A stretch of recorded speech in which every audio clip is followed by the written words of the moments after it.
आम्ही काही तुम्हाला भांडायला आलेलो नाही, परंतु राज्याच्या मुख्यमंत्र्यांना पदावर राहण्याचा अधिकार नाही, ही आमची छावा संघटनेची मागणी आहे। आम्ही आज प्राथमिक स्वरूपामध्ये आज तुम्हाला पत्ते आणलेले आहेत कृषी मंत्र्यांना, तुम्ही पत्ते द्यावे आणि त्यांना घरी बसून खेळायला सांगा।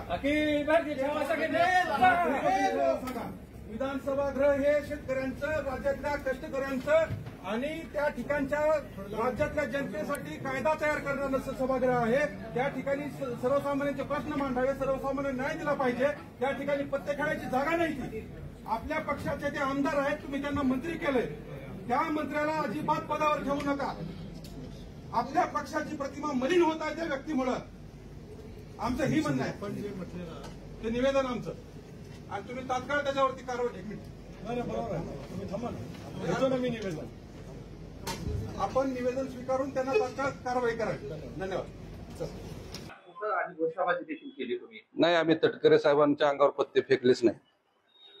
ज्या पक्षाचे कृषी मंत्री या राज्याला लाभलेले आहेत, अतिशय निष्क्रिय कृषी मंत्री माणिकराव कोकाटे हे वारंवार शेतकऱ्यांच्या जखमेवर मीठ चोळायचं काम करतात। माणिकराव कोकाटे हे शेतकऱ्यांबद्दल वाईट शब्द वापरतात, शेतकऱ्यांना माजुरे असा शब्द वापरतात, आणि ज्या व्यक्तीवर राज्याच्या एवढ्या मोठ्या पदाची जबाबदारी आहे, शेतकरी हा देशाचा कणा आहे, आणि त्या राज्याचा कृषी मंत्री जर विधानसभागृहामध्ये अतिशय पावित्र्य असणारं सभागृह, त्याचं पावित्र्य जपलं पाहिजे, त्या सभागृहामध्ये जर पत्ते खेळत असतील तर आमचं संघटना म्हणून, छावा म्हणून, शेतकऱ्यांचे लेकरं म्हणून, शेतकऱ्यांचे पोरं म्हणून आमचं कर्तव्य आहे त्या पक्षाच्या अध्यक्षाला पत्ते आम्ही आज भेट दिले, आणि ते भेट देऊन त्यांना सांगितले की त्या पदावरून त्या व्यक्तीला हटवा आणि हे पत्ते त्यांना खेळायला द्या, जेणेकरून त्यांनी घरी जाऊन खेळावं।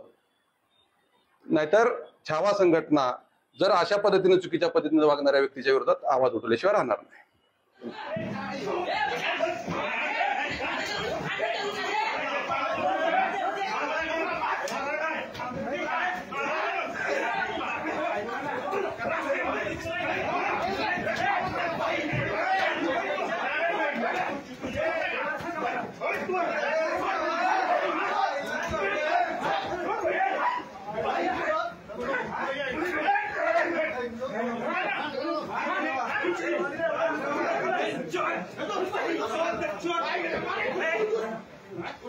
उसका